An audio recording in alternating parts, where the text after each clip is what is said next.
Neil Anderson joins us from Swamico. Hi, Neil. Well, good morning, guys. We're here with Al and Tootie. These are Aldabra tortoises, the second largest tortoise in the world.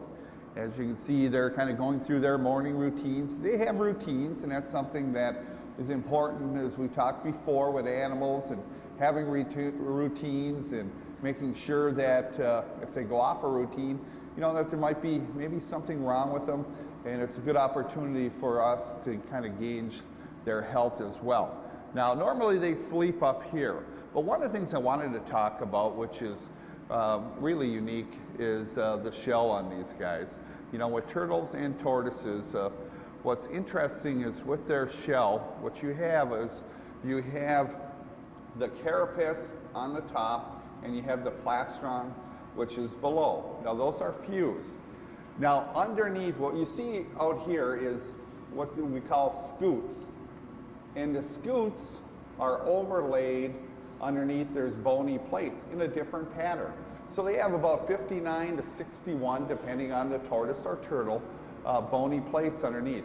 But as you take a look at it, as I'm touching Tootie right now, she can feel this.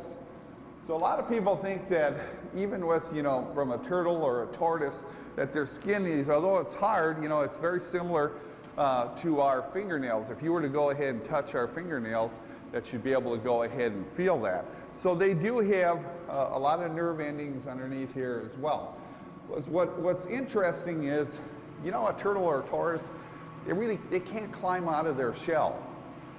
And the reason being is, take a look up above, and this is a good depiction up here.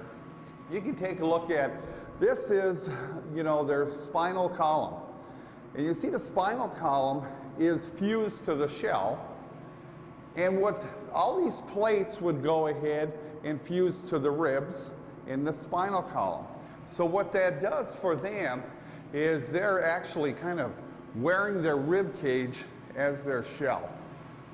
So it really provides them a lot of protection, but in the same sense, these guys are very sensitive on their shell as well. So if we're going to go ahead and touch them, they can definitely feel that. With that, back to you guys.